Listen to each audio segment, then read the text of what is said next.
Hey everybody, how you doing? What's going on? Welcome to another episode of the Album Club. We got four hosts here. I'm one of them. My name's Marty. Good to see you. And I got some fine young gentlemen here. We'll start with this guy smiling like a Cheshire cat. What's going on? What's going on, Kellen? How you doing? I'm all right. I'm all right.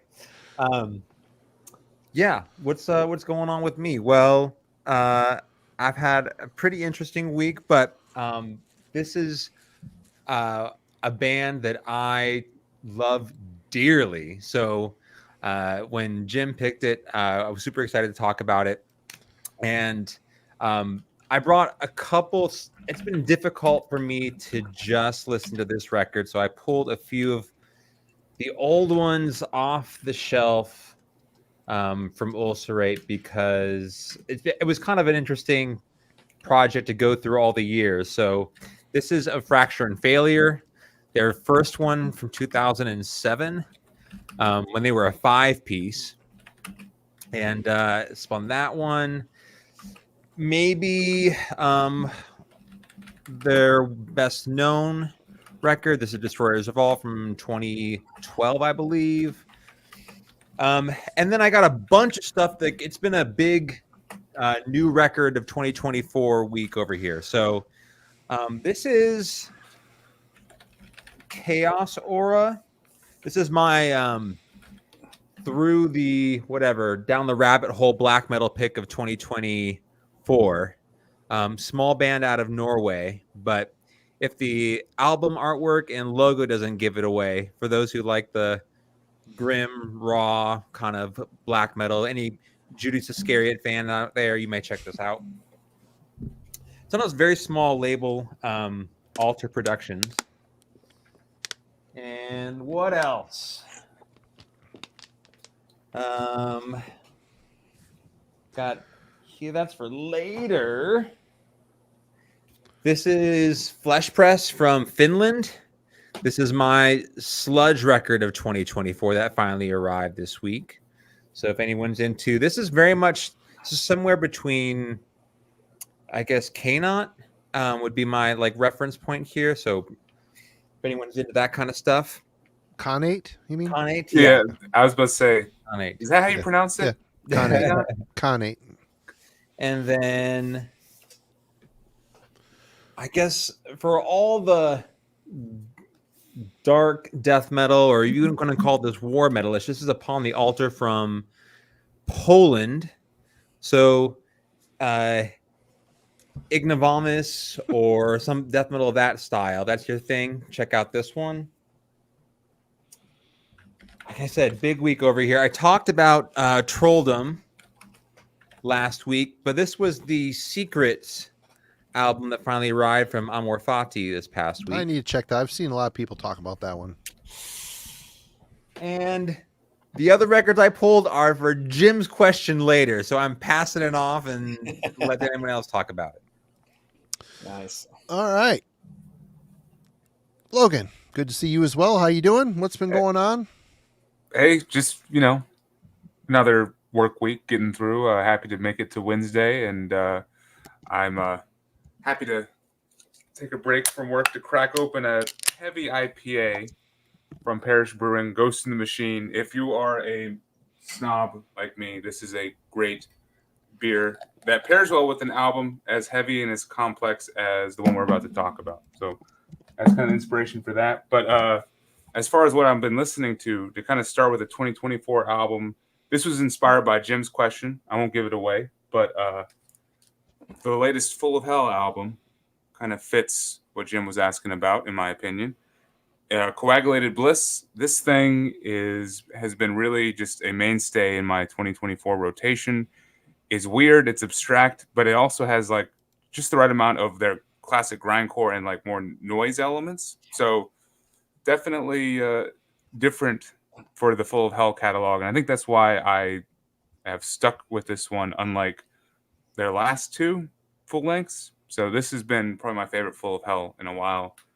And then a couple weeks ago, old classic YouTuber who doesn't make enough videos anymore, Brian Arkham, sent me a VCLT, and this was in it.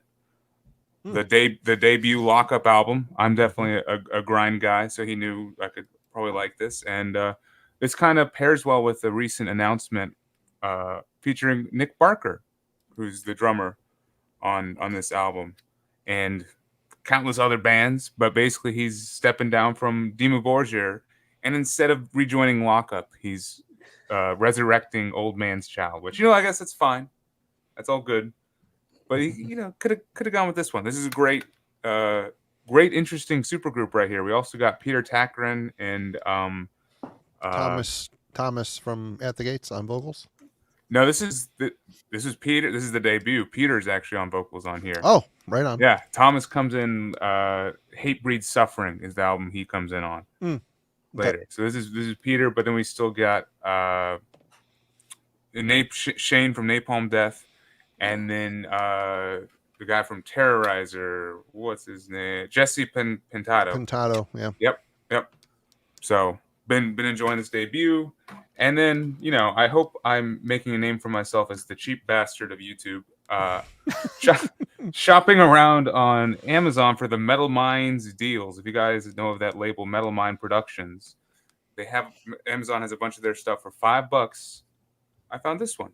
So you guys know God Gory? God Gory, yeah. Yeah. So $5 for the gold. Was Swano in like an iteration of that band at some point? I am not sure. I don't know. I know not on this album, but Marty, there is someone you would recognize on this album.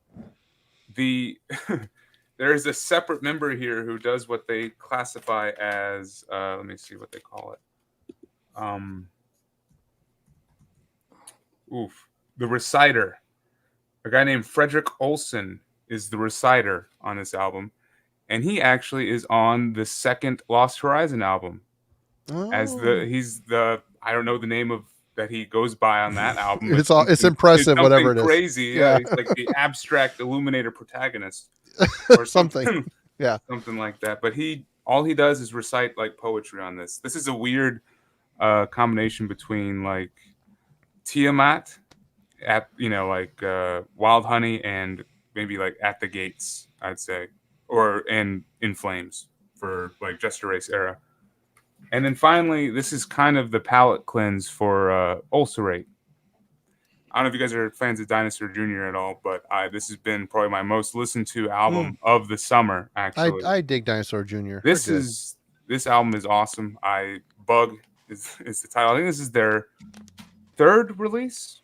I would say it came out in like 1988. And man, it has all the hallmarks of what would happen in the early 90s up through like 97 even. It's crazy, and it's so cool that I finally was able to get into these guys. For the longest time, Dinosaur Jr. never clicked with me, but finding this one for the right price, I haven't been able to put it down. So right on. Jim, what you been up to, and what you been spinning? I can tell you there's no Dinosaur Jr. in my list. No. Let's see. So, Carrion Throne, Chicago brutal death metal, The Feast of Human Vices. I'm an acquaintance of the bass players, and let me tell you, this is really killer EP. I can't wait to hear more from these guys. If you like slamming brutal death metal, this is just it's gonna meet the need and hopefully surpass it for you. And speaking of 2024 releases, let's just stay there for a minute. Jamming on this Spectral Voice some more. Needs no introduction. Everybody knows this is Death Doom Awesomeness. It's definitely going to be on my year-end list. I really, every time I play this, I just get really stoked. It just puts me in the right place. Dark, twisting, depressing, but then also headbanging too. Like, it doesn't leave you in a lurch. It gives you, just enough like killer, just memorable riffs to keep you intrigued, but just a little bit of disembowelment thrown in here and there. Oh, and now we're going to take it back a long, long way. And, our discussion after the show last week, when I was so surprised and pleased and proud of you, Logan, for bringing this album up. I had to spin it. Dream Evil. Hell yeah. And let me just say to you guys out there, if you're not a Sunset Superman, get with a program. Yep. All right, and one more oldie but goodie before I pass it on. And like I've been saying, I've been listening to my brother's new setup, listening to Iron Maiden, and so somewhere in time, man, this is my favorite Maiden. It just is. I think their best album's Power Slave, but my favorite is this one. I don't know what it is. It's just it really was the one that I got into. I got into Power Slave first, but this one just hit me in an emotional place when it came out, and it still does. I just love it. There's just the sound of the keyboards is so, and the synth guitar is just so mournful on this record. It just takes me on a journey, and I just think it's a fucking absolute classic. So, sorry. Well, there weren't the algorithms. Yeah, we're fine. We're good. All right, but that's my playlist for the week. All right. Well, my playlist is kind of slim pickings. I've been listening to some industrial stuff, some goth stuff, just random things on Spotify, trying to increase my knowledge. I know a lot of the big ones and just trying to fill in some of the gaps. So I've been doing a little of that, but this came in. I've been pretty excited to be checking this out. The new Wormwood album, The Star. I really like this record. It seems like Tobias is getting a bit more. He said in one of the videos that he put up that he wrote this during one of the worst times of his life, down in his mental capacity or mental. I don't know what I'm trying to say. He's going through some stuff, and I hear a little of that on here, but I hear a little bit of joy too here and there. It's weird, but it's like, I don't know how to explain this. These guys kind of started out as a black metalish band. They're from Sweden. They live just outside of Stockholm. Natalia is the name of the town. But he's also a touring guitarist for the band Monogarm. So he's in that band as well, but he just kind of plays live. He fills in live. Wormwood is his band. Great vocals. George does an awesome job. Super scathing vocals. There's just some very rock influenced solos on here, which it kind of puts a nice color on this stuff, which is kind of, really kind of moody post black metal type. Post black metal. I don't know. It's still black metal ish. I would say if Insomnium was maybe more black metal was kind of where we're at here. I don't know. It's kind of hard to nail it down, but yeah, I've been spinning this a lot. My kid even said he really liked it, so that's even more excuse to check it out. But yeah, some gothic stuff. I've been checking out a band called The Wake. It's just total Sisters of Mercy type of worship. It's nothing super outstanding. Some old Frontline Assembly, stuff like that. But we're here today to talk about the new Ulcerate album. Oh, Cutting the Throat of God. I don't know why that title will not stick in my head. But yeah, a little bit of history on the band. Ulcerate is a New Zealand-based extreme metal band formed by guitarist Michael Hogard and drummer Jamie St. Marat in 2000. The band have released 7 studio albums to date. The band have been featured in numerous articles as one of New Zealand's most prominent extreme metal acts, having toured widely across North America and Europe, and have been compared favorably to bands such as Neurosis and Gorguts. Neurosis, is it? Okay. Yeah.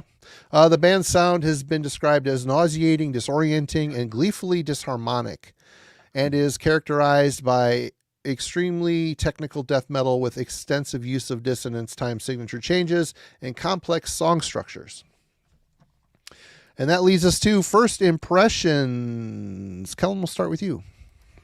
So I guess of this record, it felt to me very much like their previous release, Staring to Death and Be Still. Like the move from Relapse to Debemir Morty saw a certain kind of refinement with Michael's guitar work, and I think we'll talk about that later when we get to songwriting. But it definitely seemed like by relative to their other records, their previous parts of their catalog, sort of a continuation of what they sort of developed based on their 2020 release. So I I knew exactly what I was getting into. I've had a very strong connection to this band for a while now, and I will get to my recommendation and conclusion later, but yeah, I knew I was gonna like it, and I'm happy that Jim picked it. All right, Logan. Okay, so for first impressions, got beer right there. I kind of have to pose a question. Mainly, this is just myself, but I guess if you guys want to answer as well. But this is a question I have to ask myself when I'm approaching an album like this. So, as a fan, how do I approach a follow up? A band's follow up to a album that I kind of hold in extremely high regard. I kind of have a difficult time approaching this, and I'm saying this because I absolutely love this album. This is definitely my favorite Ulcerate release, and I don't like every single Ulcerate album. I kind of pick and choose a little bit. Like, World is Fire is amazing. You mentioned the Destroyers of All earlier. That was the first one I heard. And then there's a little bit there in the middle, like Vermis and stuff that doesn't quite click with me. But then when this one came out, it just immediately hooked me and gave me everything that I wanted to and wanted from their sound, and kind of took it into a place that I didn't know it could go, and a place that was like more melodic and more exciting, and the songwriting is top notch on this thing. So approaching the this album, Cutting the Throats of God, it's kind of hard to approach it without me first using this album as a reference point. And how do you be subjective when you're approaching an album like this? So I felt like it made the backdrop for Cutting the Throat of God. It made it a bit tougher to measure up. So on release day, I listened to it right away. It was probably one of my most anticipated albums, and honestly, it didn't really do anything for me. I didn't like. I mean, I know Ulcerate's a dense sound. You need to give it time, but I just went back and I listened to this. So that was kind of my true first impression. Was there was something that was different, and I'll get to that on when we dive deeper into the album. But there was something that was different on Cutting the Throats of God than from this one. So, can you guys relate to that? Just having a tough time following up an album you hold so strongly. Yeah, for sure. The case of the follow up record, right? I think it is. Right on. All right. Well, for me, I own 2 Ulcerate records. Both of them were given to me, and I haven't listened to either of them yet. I've had them for a while too. TJ gave me one. He ended up buying an extra second copy. Forgot he had the one. I don't know. I ended up with one. Haven't spun it. All right. I put it on. I dropped the needle on it and went, I'm just not in the mood for this right now. And this is the case of one of these bands that a lot of people really like, and I put it on and I instantly like, okay, I don't have the mental capacity for this. So this is my first experience with the band, and I think it's a really good experience. Initially, the first couple, this is one of those you gotta dig into. This is, if I gave this a first impression, I'm like, yeah, okay, I get it. It's cool. I like it. I'm never gonna listen to it again. And it took, I think a couple people have said this in the chat. It took, I think my 6th listen, I'm starting to get some songs. They're starting to, this is one of these types of albums where picking apart songs, it just feels like a whole piece of music to me. From start to finish, there's so much similarity in the riffs. I was talking to TJ about this. He's like, no, you're wrong. Actually, this and this and this. I'm like, I don't know. There's like a foundation they do really well. And the way they layer stuff on, and there's like a style of playing that he reverts to throughout the whole album that kind of makes it feel like a concept. I don't know if it is a concept. I didn't read any of the lyrics. I never do. But once I got my head wrapped around it and just kind of go with the flow, about the 3rd or 4th listen, I'm like, yep. Okay. I'm starting to really kind of hone in on what they're doing. It's technical, but the way they present it on this record, it isn't alienating. It's actually kind of there's a welcoming warmness to this record that I found to be kind of intriguing, and it definitely kept me tuned in. And I started off with one train of thought and ended on a whole nother one. So yeah, good first impression, so, but it got better as I went on. What about you, Jim? Jamie, their drummer, said in an interview that he considers death metal to be the metal of death, and what he means by that, or what he meant by that, was like, their bands, death metal mostly is about the, like, what brings us to death, the action, the act, chopping, slicing, cutting, shooting, maiming, hanging, whatever. But for Ulcerate, it's like the experience of death itself, of your essence leaving your body. And I think that's what he was trying to get out in the interview, and I think that's what they try to get out in their music, and I think they succeed.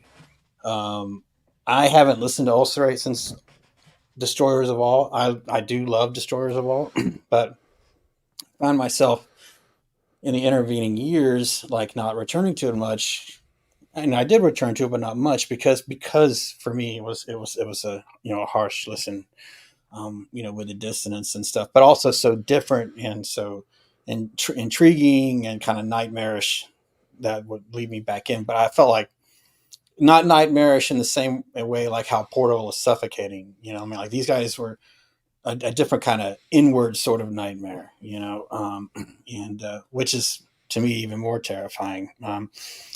And I can tell you that I immediately liked this record. I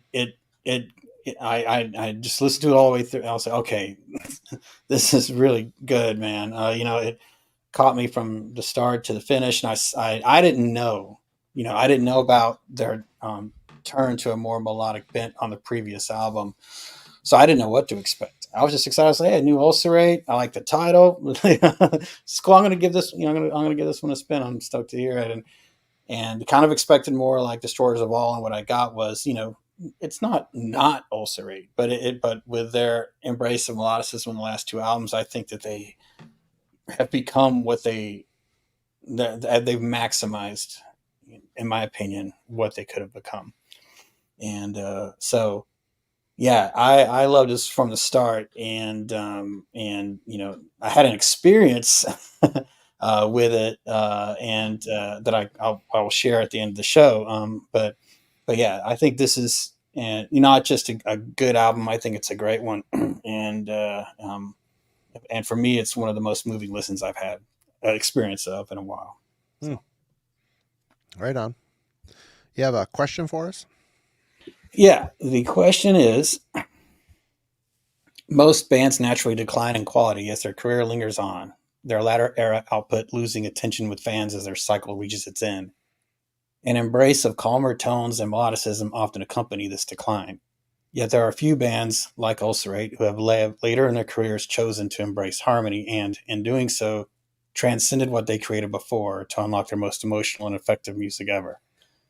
Are there any bands with a long history in your recurring playlist, despite releasing new, arguably more approachable sounds, that resonate stronger with you now than they did in their early days? I misunderstood this question. We're good. Great question. Holy shit. All right. Go, Kellen. Okay. Well, when I first read this question, I was like, I have to at least say I don't know about the latter portion of these past two records being their best two records, or that they've sort of climaxed later in their career. But I will put that point aside and go with the question at hand.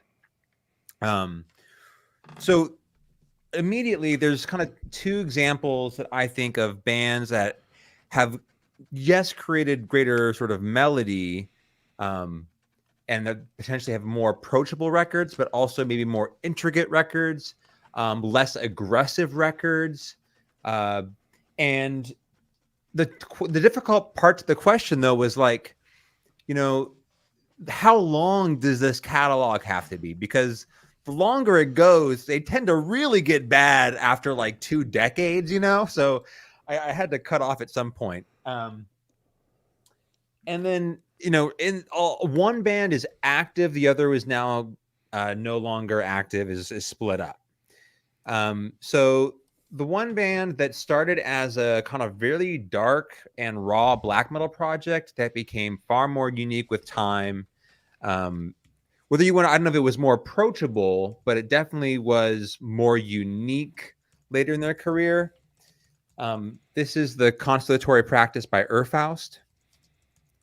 So this band is no longer active, but the latter portion of their career, I think, is maybe a little bit more weird, far more ambient and experimental, but definitely more melodic. It has less of those sort of aggressive, harsh black metal elements. It was almost like a dark metal Bethlehem kind of thing. And then the other one that I think has become more unique later in their catalog that is still active, and I think their best 2 records are their more recent ones. This just comes on last year. This is Malacarpitan. Their past couple of records, I think, have become far more sort of not just accessible, but I think more melodic and more unique. So those are the 2 that are in my playlist currently. And I will let, I guess, Logan get ready while we wait for Marty to return, since he's misunderstood the question and probably is scrambling for. There we go. Okay. Did I get it? I'm ready. Okay. Yeah, the question came. I did 2 orientations for high school. The big high school this week. Visited friends yesterday. It's been I skimmed the question as I was in between classes. I'm like, I sent it a day early, dude. I know. I gave you plenty of time. Man. We're good. We got it. It's all good. It's all good. All right, Logan. All right. So yeah, great question, Jim. Definitely one that I enjoyed being able to think about and kind of mull over. And I came up with thinking is overrated, by the way. I'm just going to put that out there. I know winging it's good too. I enjoy that also. But yeah, I mean, as I said, Full of Hell came across my mind. A couple other death metal bands did too. But I wanted to be the resident sludge guy, if you will, and I wanted to pick Thou from Louisiana, Baton Rouge, New Orleans area. And kind of to try to think, before I dive into why I picked Thou, to kind of classify the question, like, why would a band, evolve in this way? I think and I would still enjoy their music. I think for 2 reasons. First is because the band never like lost track of their original sound. Like there was never that, sellout point. You could still tell that the integrity of the band and their desire to experiment with their music and have fun challenging themselves writing music was still there. And then 2, like the sounds that they're incorporating, like the more commercial sounds, it fits, and it's not like they're following a trend or anything. They're kind of going at it their own path. And I mean, I really do think that everything Ulcerate did is going at it their own path, whether it be like the more, I guess people saying neurosis. I definitely hear some like post-metal atmosphere in it, but definitely going at it their own way. And I think Thou definitely exemplifies that, starting as like a interesting combination between like the New Orleans sludge, like I Hate God scene and grief mixed with a little bit more of that post-metal sound. They've kind of slowly incorporated some more like 90s alternative rock and just grunge vibe into their music, releasing my favorite album from them, a collaboration between them and Emma Ruth Rundle, May Our Chambers Be Full. This thing is beautiful. It really does bring about that like kind of almost Nirvana vibes, definitely. Cranberries, if you want to think about some other of Emma Ruth Rundle's like compatriots, like Chelsea Wolfe and Anna von Hauswolf and stuff. Definitely like that influence, and it just makes it all the more emotionally impactful and beautiful. And then I got to highlight, of course, their album from this year, Umbilical. definitely a top 3 and album of the year contender, and one where they really up the punk ante and intensity. And yeah, they're always experimenting with their sound. They're always fun to follow with, and they retain that integrity that makes them thou. And that's why I enjoy this band. And any of the bands I could pick for this question would carry that similarity, if you will. So good question. Right on. Well, for me, after thinking about it, once I read the question correctly, a band for me would be Paradise Lost. I never really thought I would ever stray from these 2 records, these 2 being, the Death Doom. Gothic, they right away started to get more melodic, more Gothic influenced. But it was, as they progressed, they changed a lot. And there was albums like these 2 here, Draconian Times and 1 Second, where Draconian Times is kind of a weird 90s, almost Metallica-ish type of thing. But they do it with so much style and passion, a lot of melody. Then they shed it completely and went to more along the lines of synth pop rock. And when these albums came out, man, I hated them initially. Turn My Heathen Guts, it's not heavy. But now, being an older guy, going back, whenever I go to Paradise Lost, surprisingly, it isn't Gothic that I'm reaching for, or the first one. It's these more melodic commercial albums.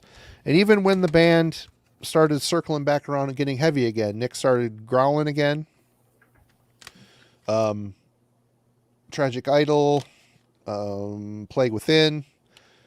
They've already, there's like even a industrial-ish kind of Depeche Mode style album, Host. I never picked it up, but I've heard bits and pieces of it. It is what it is.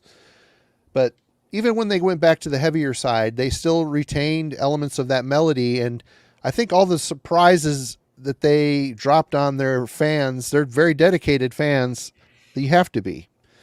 All the surprises they dropped on them, all those surprises, they can do whatever. They're kind of, they're embracing more of the heavy stuff, the growls again, but that melody remains, and they can also jump back in to do whatever they want, and somehow it's going to work and still sound like Paradise. They've proven that it can still sound like Paradise Lost. So after realizing the truth of the question, I think Paradise Lost for me is that type of a band. So, yeah, good question, Jim. What about you, Jim? So, it's, I think, like Kellen alluded to, for me, it's a little uneven. It's I can't think of any band except in my current playlist, except Ulcerate that this had, because I went back and listened to the previous album after this one, and yes, I'm getting that one. And I feel like it's just like a huge step forward.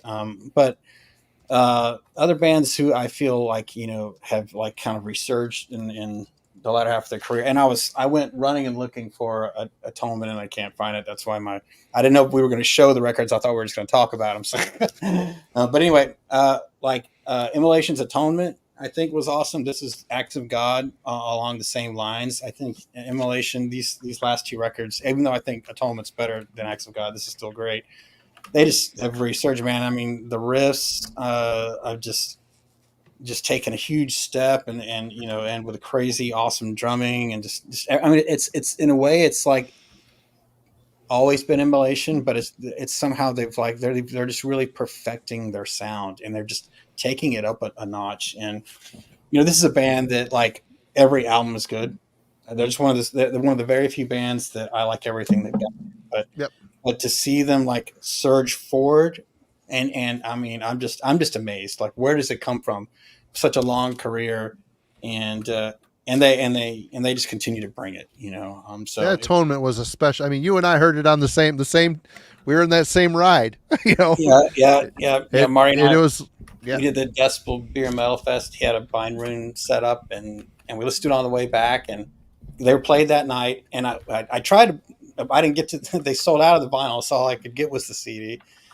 But man, we listened to that CD the entire way back home over and over. It's great. It was, what is that, like an 8-hour trip? And longer than that, more like 14, I think. I mean, we 13. just over and over, and we just kept talking about it and discussing it, and it was so great. It was a great ride. We were there with the Aaron from the Shawshman. So, but also Ruins. I love Ruins of Beverras is another band. I like all their records. Um, you know, this whole like last two records. This one. Exuvia, which admittedly took me a little bit longer to get into, but I love it now. And Blood Vaults, which is might be my favorite by them. These guys just I think continue to I guess it's just one guy continues to evolve, but also staying. It's clear when you listen to Ruins, it's them, but I think he continues to push his sonic boundaries outward, and he's and gives you enough to make you happy as a Ruins fan, but also challenges you with every album. So another band that I really really enjoy. So one other band that I really think has done well for a progression is Magua. These guys, amazing black metal. Age of Excuse. This is such a great album, and I think it's their best, man. I just love the riffs on this. They're super memorable. The drums are super memorable. If you're a two piece, you got to be really good. You know what I mean? You got both of you guys have to be good to keep it interesting, and they really are. It's pure black metal, but but the way that they play together, it's just very memorable. You know what I mean? The lyrics are memorable. They're decipherable, which is awesome. And with every record, it's like they just got more like refined, and they continue to be more refined. But staying true to who they are too, and that's such a fine line to walk. So these are definitely some bands that I feel that continue to rise, in my opinion. But yeah, glad you guys shared. It was great to hear. And yeah, Logan, I like Heathen. That's my favorite album. That's yeah. Yeah, Heathen's awesome. Yeah, I've stared at my ceiling half asleep many times listening to that record. That's a good activity to do with, Yeah. with that. Well, great All right. question, Jim. As always, nice job. You got it all? Was all of it? Mm-hmm. All right, let's discuss the musicality and composition of Cutting the Throat of God. Logan, you're the new guy. Let's start off with you. Great. I love that. You got that new little mic set up there. You're looking all fancy. Look at me. Yeah. He's a big boy now. Yeah. I have to lean up for the mic. No, where you got it is fine. It's working great. Oh, it's perfect? Yep. Okay. So, as I mentioned earlier with the first impression, every single answer to these questions has to be, I have to mention that this is the follow-up record syndrome, right? I'm listening to it as a follow-up to a favorite of mine from the last couple of years, Staring to Death and Be Still. So, I mean, I felt like the whole goal of modern Ulcerate, at least, is to create a technical yet atmospheric album that meticulously creates this world of melody and epic dissonance. It builds it up almost in like a way that you would build up like a maybe like a post metal album. I'm using that terminology, but they build it up and then they break it down in that fashion. So I think this sound works best when you're fully able to be immersed in it, and it really just transports you out of time and place, and you just feel like you're lost in a maelstrom of this music that they're creating, this landscape that they're basically decimating in front of you. So, and I felt like this album had that in spades. The synchronicity between the guitars and the drums is just exceptional. They're on such a similar mind length that it's phenomenal, and it's the speed is still there, but then at the same time it's melodic and hooks you in, and you're just feel like you're on a roller coaster. So we're not talking about this album. I'm sorry. We're talking about the follow-up, and I can tell it's not Stare into Death and Be Still, and it's a bit slower. The pacing is a bit more, dialed back. They're focusing more on that atmospheric elements, the building the dynamics, creating like the soft guitars, in almost like trying to create more song structure due to the dynamic arrangements that they have. There are a lot more songs that start quiet and build up to the crescendo, and then go back to like a quiet bridge, and then go back to a crescendo. And what's more is a lot of the songs almost maintain a mid pace. Like they never really feel like they get up to the intensity that I know Ulcerate can do. And probably one of the reasons why I like Ulcerate so much is the intensity that they can bring while still bringing that melody. And that's why I enjoyed their previous album. And this one, the intensity is just not there. And it in the first couple listens, it definitely bummed me out. And I think kind of how they chose to open, the album, the first two songs are arguably the slowest ones and the most atmospheric. And I listened to, Stare into Death and today, and like right from the word jump, the opening song, The Lifeless Advance, it just like kicks the door in, and it's got all these crazy interplays between the guitars and the drums, and man, it's such a fun and interesting album. And then this one does not quite measure up to that. So I mean, I'm definitely biased. There's a lot good here, and like, for example, we cannot put enough praise on the drumming of Jamie Saint Morant. Was that his full name? Did I get that right? Jamie Saint Morant. Yeah. He's amazing. I mean, as a drummer, like, and I think on this album they realize that he's the centerpiece. They seem to put him at the centerpiece of these songs when they're like stepping back as the guitars and stuff. The drums are still at the focal point, and man, he takes it and he runs with it, and he does an exceptional job. And I think when they do come together, they really do. And I think especially towards the end of the album, I know in the comments, I forgot who mentioned that the last couple songs are really when this album kind of clicks, and I absolutely agree. Yeah, the last song was my favorite on the album. I thought it was great. Yep. Great song. There's a song in the middle I'll mention later on, but that really is where I was like, oh shit, we're back. And then from there on, like, I was kind of bought back in, and I was on that roller coaster of a ride that I was expecting, from Ulcerate. So I do think they took like the certain parts of the last album that they thought might have been the strongest, or what made that album unique, like the dynamics, the softer sections, the buildup of the tracks, and they're like, all right, let's just make a whole album centered around this. And that's kind of what they focused on. And maybe they succeeded, but then maybe I'm too. I have to go next. Maybe I'm. Go for it. Maybe I'm too far up my own. I'm too far up my own ass to be able to be like, oh yeah, let's take a step back and like, oh yeah, they did. Yeah, I'm going next. Yeah, I want to hear the follow up. Honestly, go for it, Jim. This album is not meant to be fun, man.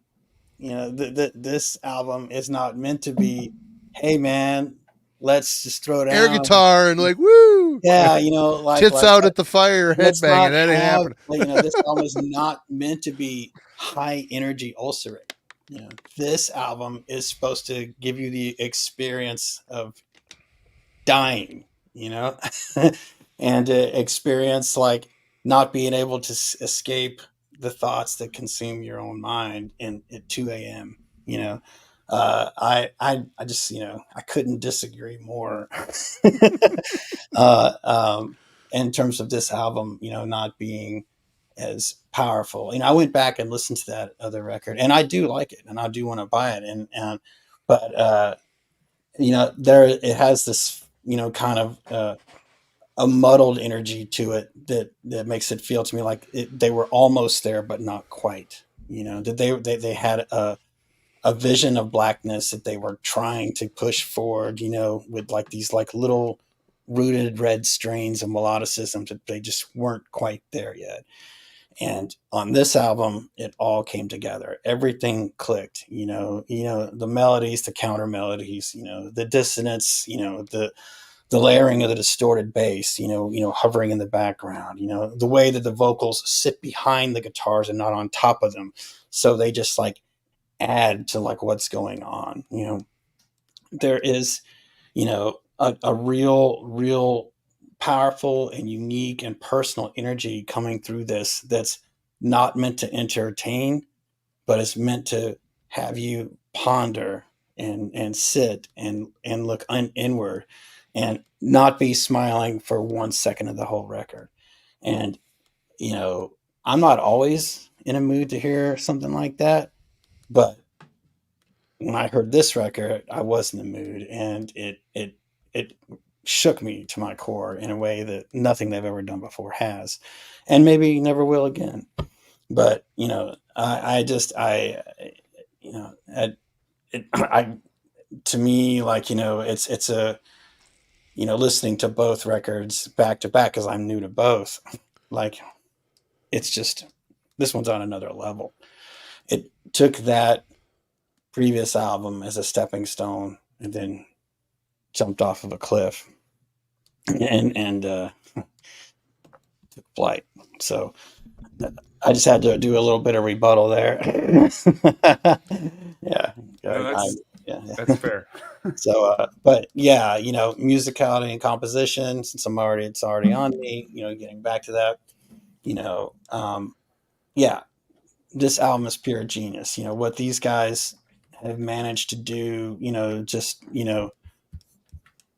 three individuals at the top of their game musically, and, knowing when to go all in on like a complex layered guitar line, and then when to pull back completely with a very simple looming bass where he's just hitting one note and letting it ring out and shake the walls.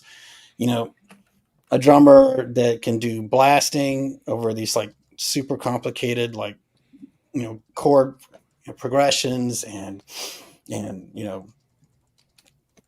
shapes, and then can pull back completely to just barely hitting, a rim shot or whatever, and then hitting that simple symbol very lightly. You know what I mean?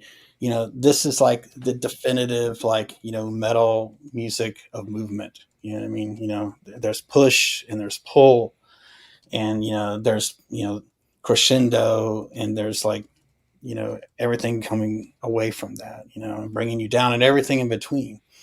So, I couldn't in a million years, ever come close to, concocting something, of this, like, musical badassery, but I can certainly recognize it when I come across it. And that's what this album is. All right. Kellen. Okay, so I view this band within sort of 4 eras. This, Failure and Fracture, or Fracture and Failure, I'm sorry. This is on Neurotic Records. I mean, this is the same label that was putting out like Prostitute Disfigurement back in the mid-aughts. So it just kind of tells you where they came from as like being a tech death originally. Now, this is my point of disagreement with Jim and Logan. When I first heard this in 2000, I have that CD. I have not listened to it yet. Anyway. So this is the turning point, in the same way that I would say that Foulest Semen in the Sheltered Elite is for Ruins of Everest. This serves as like text for where the band is going to go over the next 15 years. and as like a reference for the kind of 21st century extreme metal that would come.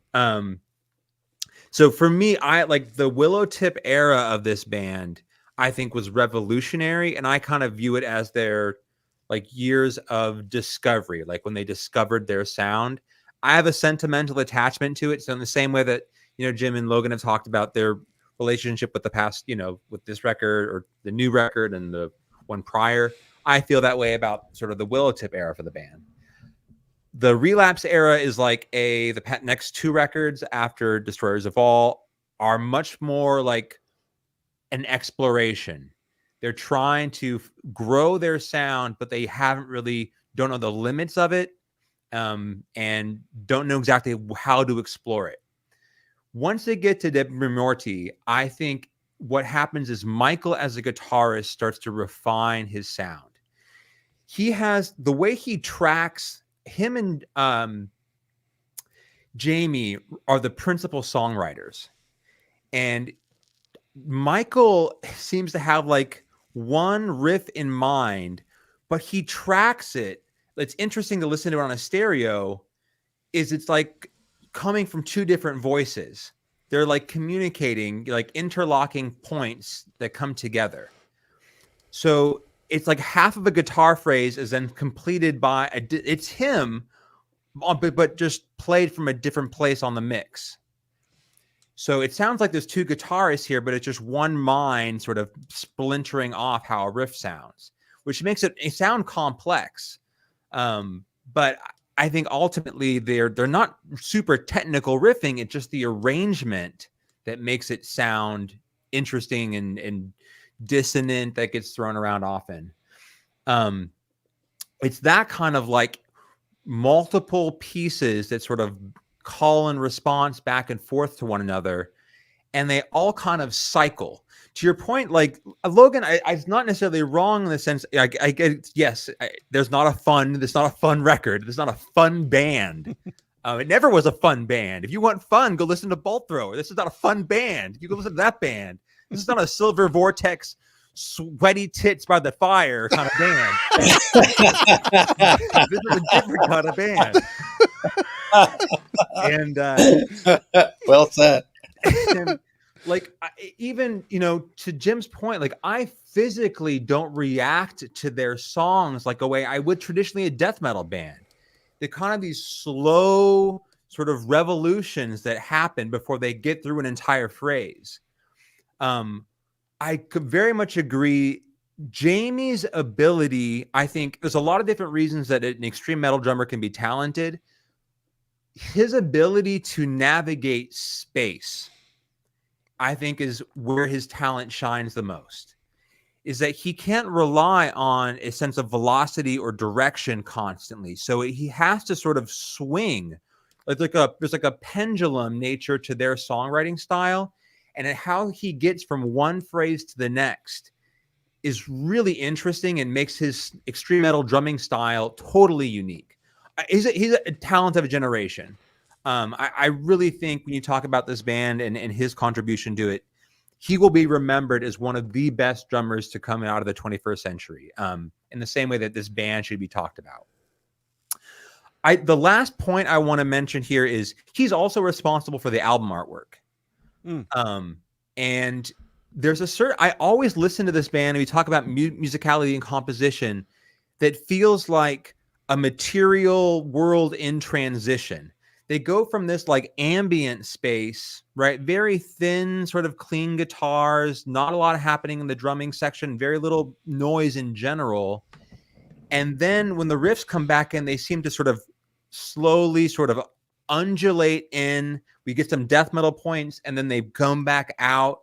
It just always felt to me like some vapor turned to liquid, turned to metal, turned to liquid, they could have navigate those. And if you look at the album artwork, it's also very strange for a death metal record, right? It's kind of these weird glimpses into the human body, but it also looks like outer space.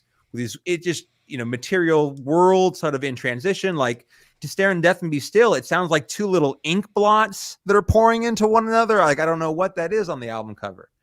So it just, their entire lyrical contributions to their sound, to their album artwork have seemed to be incredibly well curated. And the fact that we have two sort of principal members who were handling so much of it, I think has to do with like how well they communicate with one another as band members, but also like their idea is what they want this band to be without any sort of compromise. So, the process of dying, I guess when I was listening to this, I felt like I'm floating in space just outside a nebula watching a star born. That's kind of, it feels like the building up, taking down a matter, a little bit of light in the darkness even. I don't know. I picked up some stuff like that, but I think for me, the hardest thing to get my head wrapped around was the fact that Logan hit, or maybe it was Jim, I don't know, hit the nail on the head. The tempo through this whole album is pretty much like this. I don't know if they're playing to a click. They probably are.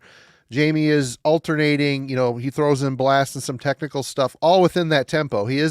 There isn't like any stop starts into a different realm. It's very much a cohesive from start to finish. That's why it felt like a concept, all one song to me. And sit here and pick apart the songs, it's just like, and what was it, Michael? Was that the guitar player's name? yeah. Michael, his guitar style, the fact that it's so, the layers on here, I find my ear going to the harmonies or the melody lines, and the melody lines are so advanced. He's got a way of playing. It's a very, it's easy to say dissonance, but it's not. It's very melodic. It's just the way, and the style that he uses, it goes up in that higher, like ringing out type of thing. I don't know how to say it in technical terms because I'm just a knucklehead when it comes to that stuff. But he has a similarity to it. It works really well. It's kind of a sound their own, but he goes back to it a lot. It recalls on a similar melody line that keeps coming in, rings in and out. But I really like the layering. It gets pretty dense, but yet the way we'll get to the production is you can kind of, every time you listen to it, focus on a different part of the album. At times I'm like, oh, Jamie's doing these really cool technical cymbal swell things and going back and forth. But really for me, the biggest problem is a guy that likes typically shorter records. I like, the high impact. There's got to be some give and take in the dynamics. You got to be patient with this record because it's this all the way from start to finish. And there's so much density to it. You got to sit and really pay attention because the payoff is there. There's a lot of payoff, and we'll get to favorite songs here in a minute, but it just seems like some dudes writing this music that are very much, they've kind of elevated their songwriting. And I would really appreciate the fact that, I think you could probably clump this in with like proggy type of musicality. They don't embrace it. You listen to bands like Tomb Mold, who are great. I'm not a big fan of the proggy side of the stuff. It's not for me. This here, it hints at it, but it's more of a cerebral building and stacking of ideas. It's not a crushing of genres like their style of prog. It's like Ulcerate is just Horrendous is another one. It's just different. Yeah, you know what I mean. So I consider them to be on a completely different plane than someone like Tim. Yeah, like I think you listen to those bands and you can draw a clear line from like what happened with death metal in the mid 90s, right? Like you're talking about like Cynic, later Atheist, later Death. I think they have a greater connection to that sound. Ulcerate, I think, is doing something totally different than what those bands are doing. Jack did ask a question here, and does a band like this playing live as a 3-piece and having a bunch of their guitar parts played back from a tape loop detract from the experience to you? Now, Jeff is in the chat, and he said he saw them live. He thought he was playing to like tape loops, or he was doing pedals. Loop pedals do the same kind of thing. That to me is more impressive. That's probably what they do. That's what a lot of these atmospheric bands like Russian Circles and stuff do. They have just tons of loop pedals, and they start and stop things and all that kind of stuff. And that would explain why the songs kind of, if you listen to the album, the song starts off kind of singular and quiet, and then just at the same tempo, then they start stacking stuff on it. So that to me would tell me he's stepping on some sort of a loop thing. I mean, even if it was backing tracks and they're a 3-piece, a band like this, you have to do something. You know, I think it's a little less impressive if you're just playing the backing tracks, but it still works. But actually seeing a guy, I mean, there's to be able to split your brain like, oh, I have to play this complex part, yet I'm going to be stepping on this loop pedal just at the right time and layering stuff. That's a whole nother level of advancement as far as being completely immersed. Because when I play, my mind wanders. If I'm not focusing on what I'm doing, I'm fucking up. And I can't imagine thinking about, oh, did I leave the oven on or whatever while you're playing that. It's all going to... like being a drummer. You're not just playing with your hands. You're playing with your feet too. Your whole body's involved in making these sounds as a guitar player. It's like you've got another guitar, you know, at your feet, you know, you're getting new sounds out of, you know, to remember the timing of that, to getting that proper, to getting the sound structures to it, to you know, to getting the EQ set properly in each different loop to get the tones that you want. It's a whole other set of it's a whole other palette, you know, for you to draw from, and it takes a whole other skill set to be able to you know successfully, you know, pull that off in a live situation and do your normal job of playing the sixth string. You know, that tells me even more so the whole click track thing is paramount. They need that live, especially if he's timing like a delay or something. The way a delay decays, it's got to go with the beat. They're not just going up there and rocking and rolling it. If all those loops are going to work, they have to be all on the same click for sure. Can I also just quickly chime in there? I think that's one of the things that on record makes this band, I think, unique. I'm trying to wrap my head around what it would be like to hear this at 105 decibels in a concert hall. Like, be probably a mess, but who knows? Right. Yeah. It would depending on the club. Right. It would be so much to take in. So I think listening to it, whether on headphones or, you know, on a record, is one of the things you get a chance to experience a record in something that you may not have in a live performance.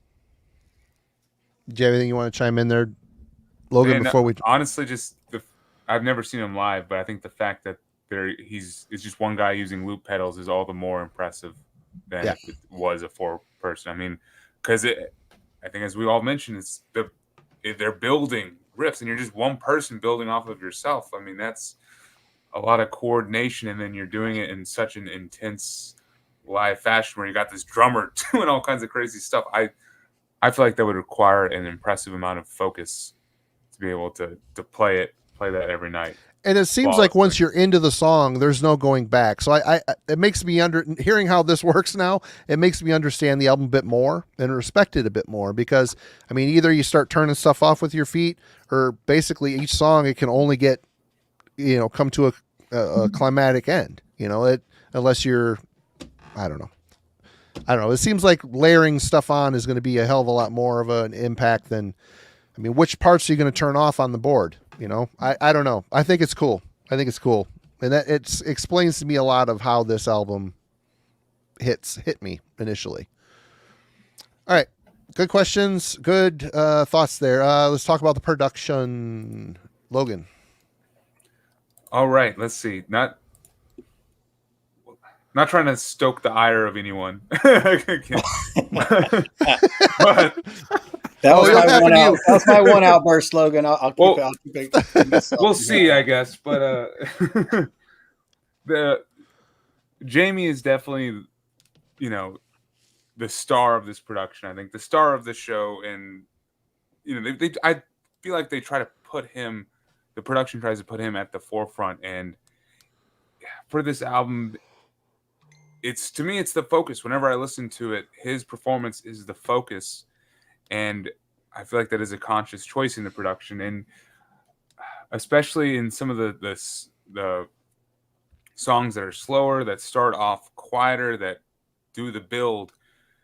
He really is almost at the forefront over the guitars, doing like very fancy, like, you know, cymbal work, hi-hat work, you know, double bass drums, and all kinds of stuff. And because of where he's at in the production, I almost am taken out of the atmosphere that the guitars and everything is trying to build.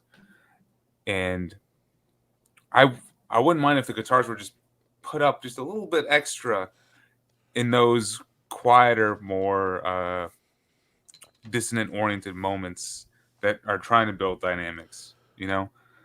Other than that, when this album does hit and it does like kind of come together, it's it's perfect, and the drums and the guitars are at like the perfect level, and I think the vocals kind of come in almost as like this otherworldly entity over top of this. We're kind of in the middle of this crazy world that the guitars build at the top and the drums, uh, kind of create. I think the prime example is the opening of. I'm trying to remember the name of the song. To See Death Just Once. How that song opens, it's got like this intense double bass drum fill and these guitars that just are like the roof, the almost not even the roof, the heavens over top, and it just sounds like a room 1,000 years wide kind of production, and I think it's great. It's just in the quieter moments, I think everything gets lost to the drum performance, and kind of the dynamics are taken over by that, and I'm disappointed in myself that I'm complaining about that, because I'm all a fan of crazy drummers that are like at the forefront of a band's performance, like Mastodon comes up from time to time, like Brand's drumming I love, and like in that Today Is the Day album too, it's where he's just like overplaying everything. Oh, that album. He's Yeah. out to kill on that record. Yeah, and like it's almost at the forefront of the production. I'm like, I love it. But here it's like where everything takes a step back, and Jamie is still like really adding a bunch of extra stuff. Because of where he's at in the production and like in the mix, it kind of detracts from me being able to fully invest in the song, I feel like. So I kind of wish there was a bit more just guitars in that section of the production. But that's my take. The other portion of the album where everything kind of comes together is perfect and is the same on their previous one. All right. Kellen. Yeah, so this is the first album produced by Magnus Lindberg, Cult of Luna dude.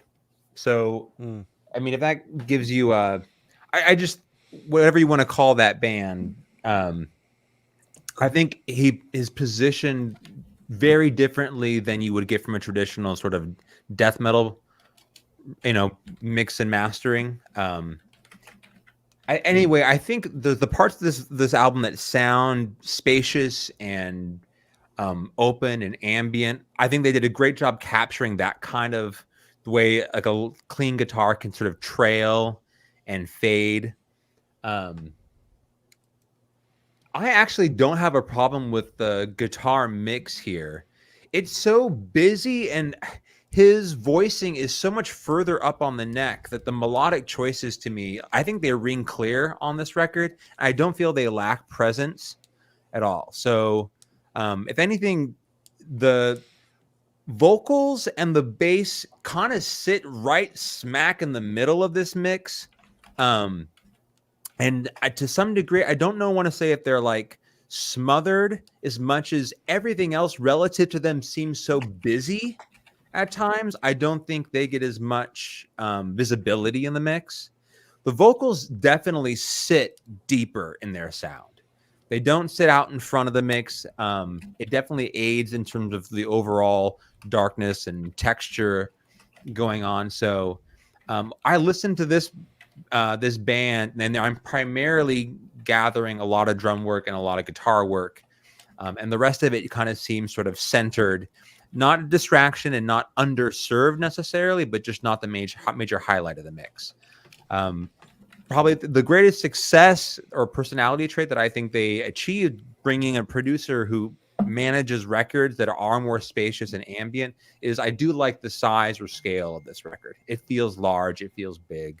And it works well. So I dug it. All right. Jim. So Logan, are we listening to the same record, man? I'm just wondering.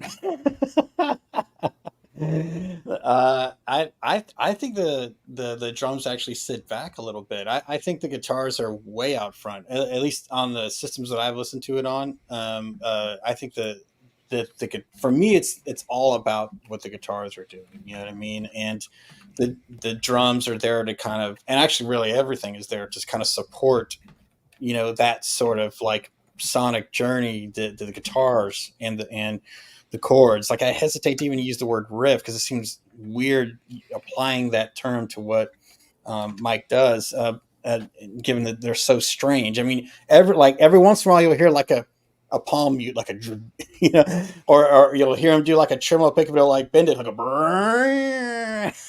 like he's like falling off a cliff or something. I mean, everything he does is like sort of a play on that word riff, and which makes it super interesting.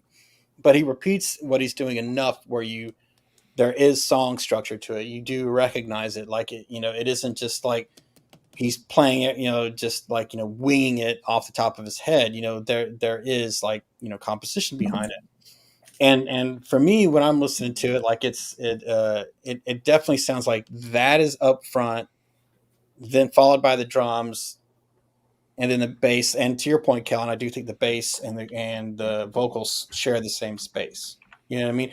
And and in a way, they kind of share the same spectrum too, because they're both on the lower end of the EQ, both of them. So it kind of works to sort of like balance out the sort of like. There's even moments here where oh, I'm going to use the unicorn word, like a little bit of sparkle in the guitar. Is this fun then? I completely forgot about that. There you go, Logan. Well, a point, and you know what? And it's good that you bring that up, Logan. It's good that you bring that up because Jack, when I was like going on my rant, said, I don't know, I heard some fun in there, and and then I looked down at my notes right when I read that, and I wrote, well, this at 5:55, the baddest ass riff on the album shows up. Headbanging and wailing, rhythm sections, stops and starts around it. And that's further opening the wounds. And I'm like, okay, obviously there are fun moments on it. Yeah. Spoiler alert I'm literally writing yeah. down a fun moment. So take it back, Jim. Say sorry, Logan. I got to take it back a little bit. It's okay, Jim. I'm going to take it back. I'm not going to apologize. There are fun moments on this album, like, and the moments are, to your point, or whoever's point, is when Mike has that space to, like, the riff just suddenly like takes the whole room up, and it's like, and then the stop, the drums will hit with a bass, and then they'll come in all together, and then it just sort of arises, and you can even kind of feel in the production. This is where that guy, whoever. You said the Cult of Luna dude, and it's weird because I read an interview with Jamie on Treble Zine. He said that he's involved in the production, so maybe they work together. But right before, like in those parts, like it feels like they start to pull Mike back on the levels. Then he'll play solo, and then they just shove the levels up all the way when everybody comes in together, and it just like makes for this really killer dynamic listening to it. And that is like, the equivalent of like, a headbanging tempo change in like a standard song structure band, but, like I just like, when I really like something and Marty's seen this many times, I'll just like, I roll my eyes back in my head, like and shit.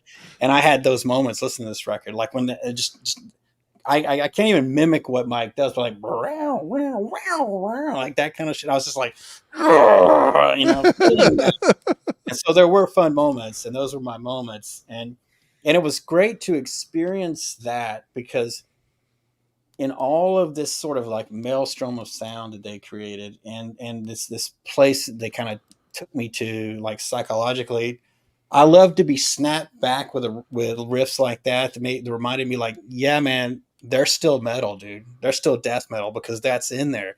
That energy, that moment, it became like a riff again. You know what I mean? And it's really cool how they just like walk that line, of like being, described, and I think accurately so, as avant-garde death metal, but they really are all four of those words. You know what I mean? They're all of it. You know what I mean? Like, they are death metal, dude, but they're just really, really, really different and really unique. So, yeah, I don't remember what the question was, but Production. Yeah, I think But we weren't talking about if it was fun or not. So. Sparkle came in and derailed the whole thing. It's sparkly fun, man. Yep. All right. For me, production. I think the record sounds warm, organic. I really like the way it sounds. Someone mentioned an openness to it, and that kind of perfect. There, even though there's a lot of layers and shit going on, there's a suffocating. It wants to go into that suffocating realm, but it doesn't. There's a, like I said, it felt like I was floating in space, overseeing like an amazing celestial event happening. So yeah, there's an openness to it. I really like how the vocals come off as very abstract, and they're highlighted. They're not above anything. They're not below anything. They sound like another set of guitars to me when they come in. This could get away with an instrumental record. I love vocals, even though I don't give a crap mostly about lyrics, but having them there is nice, but they come off as like another instrument. The way they're performed and the way they sit within the music, it's kind of like a counterpoint to that. The very first riff on the album that comes out to flow through Ashen Hearts. That this kind of starts off with just the guitar. That that vibe is kind of the theme for the whole album, because he plays variations, more complex, less complex, of that very harmony throughout the whole album, and my ear just instantly goes to that. So having those lyrics, or the vocals come in, you can hear the bass, the drums sit right, even though there's like a bunch of guitar stuff going on, you can hear those cool little cymbal flares and coming up through in between the cracks. I think it's really well produced. It doesn't sound digital or overly lifeless. I mean, start getting too digital or using a bunch of plugins. If you're not running them through some analog stuff, filters or whatever, you're going to get a sterile sounding album. And I think a lot of bands that do this techie type of stuff, they tend to lean on that because it cleans up, especially if you got a lot of shit, a lot of technical things buzzing around. If you clean it up, there's less confusion in the sonic space. Here, it feels very organic. So the Cult of Luna dude, hey, good job, man. Good job. So yeah, and least favorite songs, Jim. We'll start with you. Well, obviously this is really tough. I mean, for me, because to your point, Marty, like this album works as a whole. Like I haven't once just like I'm going to listen to this one song. Every time I put this record on since I discovered it a few weeks ago, I've been listening to it constantly and just over and over and over. You know what I mean? and in its entirety with each listen. Though it's peppering other albums in there, obviously, but I did make an effort. And so I would have to say, I really, really love the opening track, man. I think it sets the tone for the record. It was, for me, completely unexpected, not having listened to anything between Destroyers of All to now. I had no idea this was where they were going, and it was such a shock, but it was so powerful and and dark and emotional. Like it just immediately drew me in, and like you said, Marty, how he repeats that melody line, but he does it in these weird, strange ways. Like it's sitting there at the center of the song the whole time, but the way he plays around it and builds off of it, it's like pushing out like arms and talons and just going in different directions but it's still there, like subconsciously it's still there. I mean, I was just stunned at like how he was able to do that, you know what I mean? And like it never gets old, and it really kind of it's just different, man. I don't know how else to say it. So that song, every time I listen to it, I'm just kind of in awe of like how he's able to take like a repeated melody line and twist and turn it so many ways that the next thing like 6-7 minutes have gone by. You know what I mean? And it really doesn't seem that long.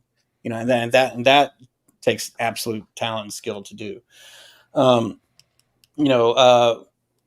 already mentioned Further Opening the Wounds. Like, I that riff at 5:55 is one of the baddest ass riffs on the album. It is so it's triumphant.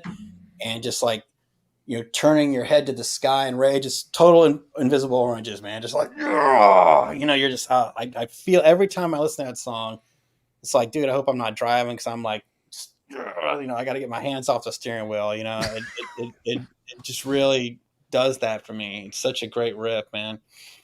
And then Transfiguration in Outer Worlds, man.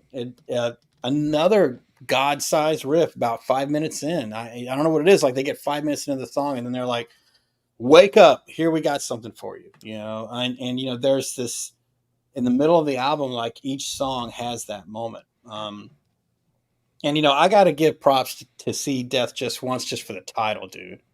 I think that right there to me like embodies what this album is about for me. You know what I mean?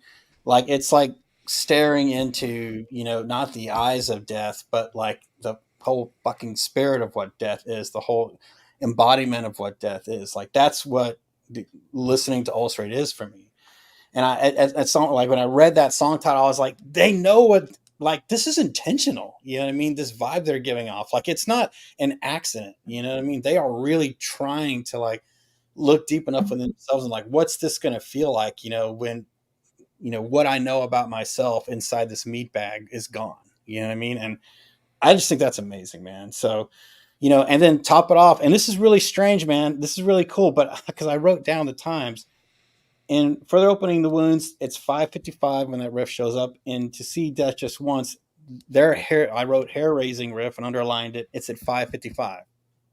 The same fucking seconds, man. I mean, probably just a coincidence, man, but just absolutely blows my mind, dude. And then Cutting the Throat of God, dude.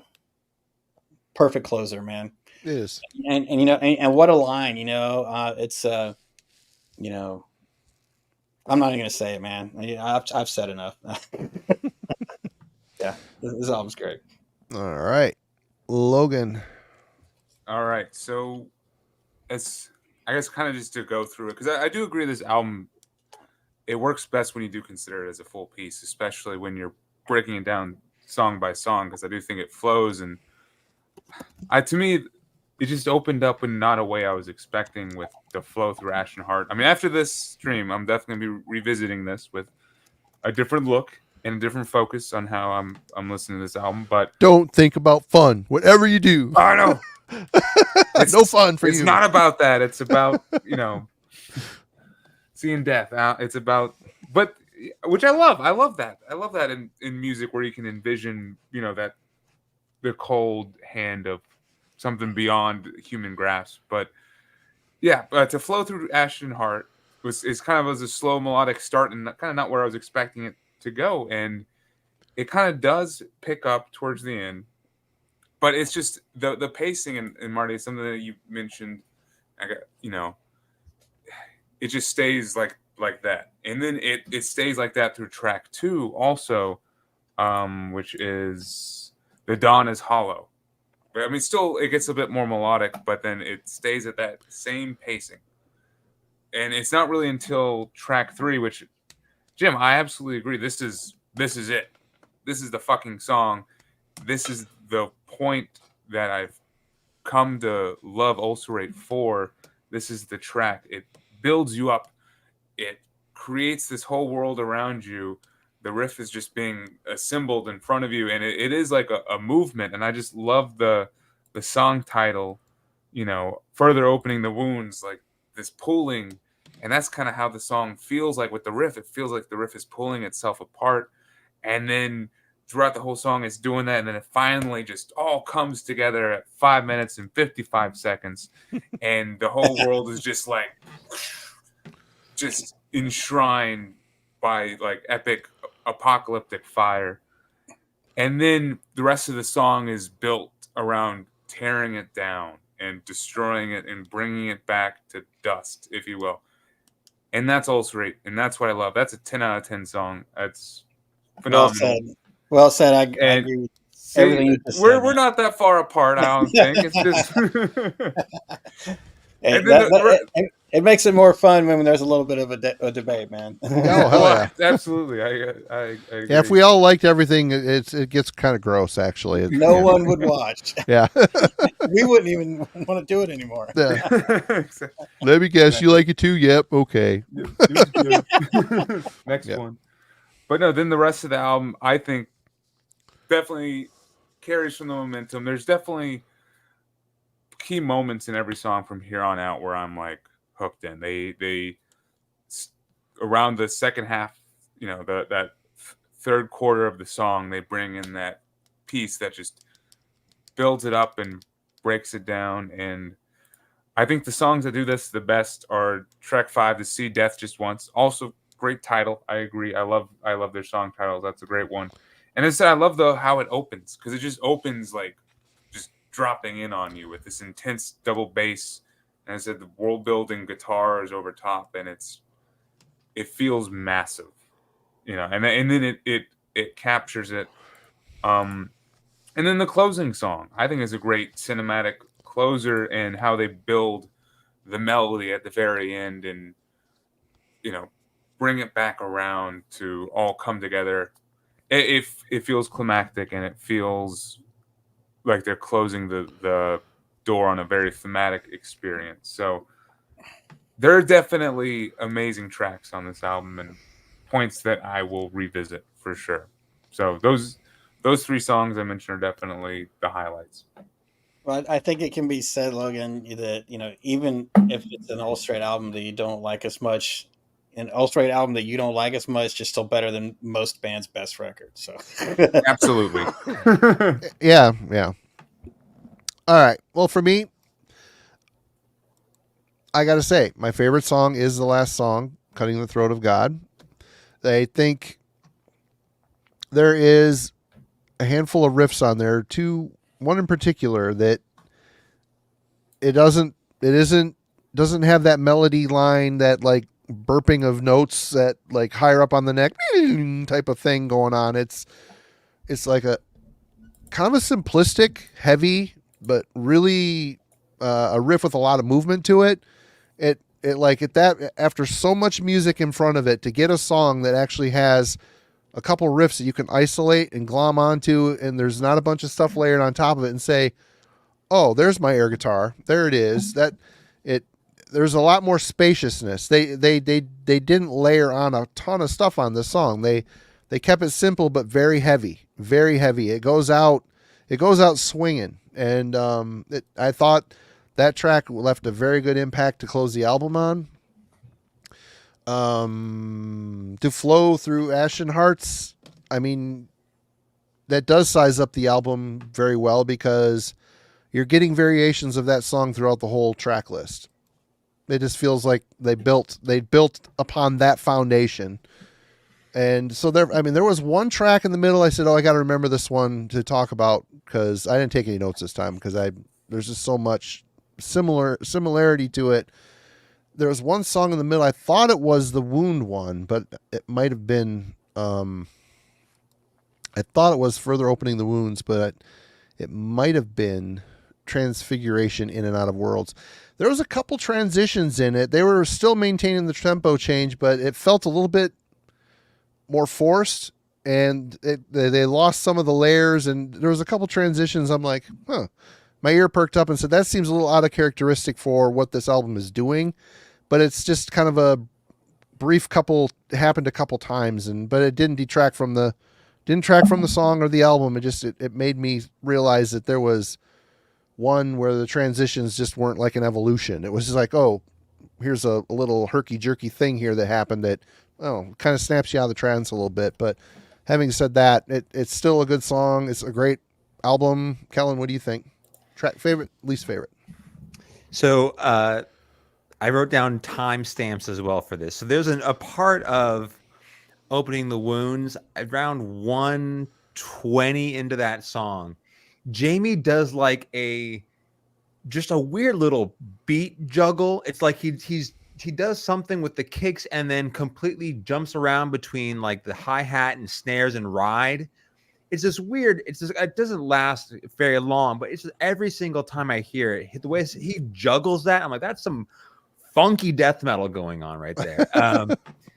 Then I think the other major standout moment is on To See Death Just Once, 3:30. So that song opens kind of quietly. You moves to kind of like a backbeat section where they're just kind of every 2/4 it's building. At 3:30 we just vaults into this super intense sort of blast beat that's it kind of snapped me out of like the rotation role of this album, just how intense that moment is. And then I'll agree, probably with what's been everyone said here. The closing moment of this record on Cutting the Throat of God, it's really like the standout melody statement on this record. The closing guitar work on that finishes the last 2.5 minutes of that song is a standout moment for sure. They end on a really high note. My one detraction or disappointment on it is Undying as an Apparition. That song just didn't need to be 9.5 minutes long. I think they extended that much further than they needed to. So it's not a bad song. There's nothing stand out about it, and it just doesn't go enough places in the course of 9.5 minutes. So that's the one detraction for me. All right. We all did our favorites. Okay. Judgment, final thoughts. We'll end with Jim. Kellen, you're up. Why don't you do your judgment, final thoughts? Sure, I'm right here. Yeah. Every single time. I mean, this is a band for me. If they're still putting out records in whatever, it's another 10 years, 15 years, 20 years. I mean, they're essentially my age. They're all around 40 years old. This is a band that I feel like very much is a emblematic of, my generation, if you will. So, I will keep tabs with them. I will collect every single record. When Logan's looking at me like, Kellen, what are you doing picking out another Ulcerate record? Do you really need one? The same way, like, Marty will pick out a Darkthrone record. I'm like, why are you doing this to yourself? Because I'm stupid. Because I'm dumb. Yeah. Yeah. This is going to be one of those bands. Like, I'm here to sort of follow the length of their career just due to the impact that they had when they first kind of got going and where I was in my metal listening. So it's a great record. As to where it falls in their catalog, we'll probably dispute that, amongst Ulcerate fans. But for me, it's by all means, like, if you like this band, this is one of their stronger records, and one of the best in 2024. All right, Logan. All right, yeah. So for me, it's definitely an album I will continue to revisit throughout this year. And I think, the question I keep phrasing of this being, following up a great album of mine that I apparently can't get out of my head, is coloring how I'm listening to this album. And I think to kind of answer that question of, like, as a fan, how do you approach an album that, a follow-up to an album that you love? You need to listen to it, have all the biases of the previous album and be like, well, it's not fun enough, it's not fast enough, there's not the crazy intense riff part in every single song like there was on, Staring to Death and Be Still. So get that out of the way and then leave it, and then come back with like a fresh, like, open mind and sit and really maybe focus on what you weren't focusing on before, the actual quieter sections, the stillness, maybe the build up, the songs that I was initially like, well, this isn't Ulcerate that I typically listen to. So focus on the first two opening songs. Like, what are they trying to accomplish? So this is not me giving it a final grade, but me admitting that as a fan, I'm still not finished listening to it. I think as of now for tonight, if I were to rate it, I'd probably give it like a 7.5 to an 8. It's a great album, and one that I think fits perfectly in Ulcerate's catalog and has key songs that are definitely among their best. As I said, when they do revisit the stuff, like the songwriting that they had on Staring to Death, like on Further Opening the Wounds, and I definitely think the closing song and To See Death Just Once, it nails it. But it's just the pacing of the album overall, I have trouble focusing on and being fully immersed in, So it's definitely going to be something I revisit after this stream. And as I said, I think I just appreciate the fact where I'm able to revisit it in this context where it's in a conversation and we're able to debate about it. Because otherwise, as I said, I listened to it. My first impression, I listened to it when it came out, and I hadn't heard it. I didn't go back to it until it was announced for the stream tonight. So I'm happy to be where I'm at with this album and to have future chances with it to unlock, the full darkness that is within. So, cheers. Good deal. Right on. Well, for me, I'm not encumbered by any previous impressions on other albums. I gotta say though, when I finally do listen to these other two Ulcerate records, if it resorts to that, that higher up on the neck type of, there's a riffing style, a melody style on this album that they use a lot. They use it very well, but they kind of beat it into the ground. So if I hear other albums that have the same kind of vibe and flow and feel, I'm going to be a little disappointed. This is kind of seems like a band, and I have an inkling that is going to be what I have coming. Is that a lot of the same stuff, Kellen? A lot of that? No, this is much earlier in their catalog. Yeah. So this would be the next place I steer you. Yeah. But that doesn't matter. I'm just saying this album here, I'm glad I had the time to dig through this thing and listen to it. It unlocked a lot of stuff. I have a much wider appreciation of this record than I did the first time I hit play on it. I didn't dislike it. I was just like, okay, this is way more to unpack than I have the mental capacity for right now. But you got to work through that, and we did. And I think it's an enjoyable record. I think for technical proficiency, songwriting, concept, I give it a 9.